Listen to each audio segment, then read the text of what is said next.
मध्य प्रदेश के दुल्हनों की इन दिनों पूरे देश में चर्चा है। इंदौर की सोनम रघुवंशी ने तो अपने पति की हत्या तक कर दी। हत्यारे दुल्हन से लेकर लुटेरी दुल्हन तक हर तरह की वैरायटी इस अजब प्रदेश में आपको मिल जाएगी। एक लुटेरी दुल्हन तो ऐसी है जो जवान से लेकर बुजुर्गों तक को नहीं बख्शती। पहले प्यार का नाटक, फिर शादी और उसके बाद सारा माल लेकर रफू चक्कर। इस दुल्हन ने एक नहीं बल्कि अब तक 5 शादियां की हैं और सभी को जमकर ठगा है। भोपाल से लेकर गुना तक उसकी कहानियां अब चर्चा में हैं। दरअसल ये दुल्हन भोपाल की रहने वाली बताई जा रही है, जो पहले प्यार के जाल में लोगों को फंसाती थी और फिर शादी के बाद अपना असली रंग दिखाती थी। गुना के रहने वाले बेचारे 74 साल के बुजुर्ग को भी उसने नहीं बख्शा और उसने अपने हुस्न के जाल में उस बुजुर्ग को फंसाया। पहले दुल्हन ने बुजुर्ग से शादी की और फिर उसे लेकर गुना से भोपाल आ गई।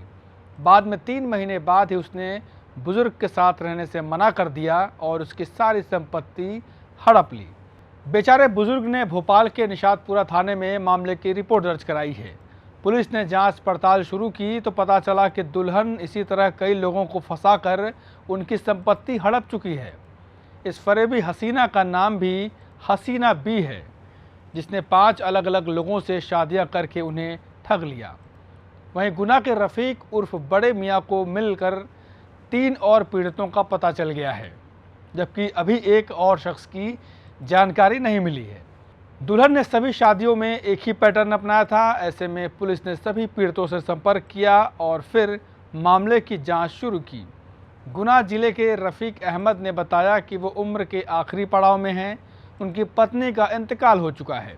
ऐसे में उन्हें किसी सहारे की ज़रूरत थी, जिससे उन्होंने भोपाल की हसीना बी से शादी कर ली। बुजुर्ग ने बताया कि शादी के बाद हसीना गुना आ गई थी, लेकिन बाद में भोपाल आ गई और दोनों भोपाल के करौंद इलाके में रहने लगी। हसीना ने धीरे धीरे रफ़ीक को पैसे लेना शुरू कर दिया। देखते ही देखते उसने 25 लाख रुपए ले लिए, लेकिन जब मेरे पैसे ख़त्म हो गए तो वो मुझसे दूर हो गई। ये बुजुर्ग का दर्द है। उसने मुझे घर से निकाल दिया, जिसके बाद मुझे पता चला कि हसीना ने इसी तरह से कई और लोगों को ठगा है। ऐसे में बुजुर्ग रफ़ीक ने पुलिस थाने में रिपोर्ट दर्ज कराई। पुलिस को जांच में पता चला कि हसीना ने रफ़ीक के अलावा भोपाल के सनवर खान, रायसेन के फरहान खान और भोपाल के ही सागेर खान को ठगा है, जबकि एक शख्स की जानकारी नहीं मिल पाई है। ख़ास बात यह है कि इन सभी से शादी करने के बाद हसीना किसी के साथ ज़्यादा नहीं रही और उनकी प्रॉपर्टी हड़प ली। केवल भोपाल के सागेर खान से उसने 2007 में शादी की और उसके साथ 3 साल तक रही।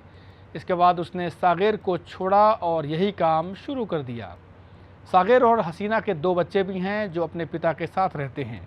हसीना के छोड़ने के बाद सागेर की मानसिक स्थिति ठीक नहीं है। जाहिर सी बात है, हसीना ने सागेर के बाद सनवर खान को भी इसी तरह फंसाया था। सनवर और हसीना के भी 2 बच्चे हैं, जबकि रायसेन के रहने वाले फरहान खान के साथ मिलकर वो ठगी का काम करती थी। लेकिन हैरानी की बात तो ये है कि उसने फरहान को भी ठग लिया। फिलहाल पुलिस ने हसीना को हिरासत में ले लिया है। पुलिस ने बताया कि वो पिछले 18 सालों से इसी तरह लोगों को शादी में फंसाकर उनकी प्रॉपर्टियां हड़पने का काम कर रही है।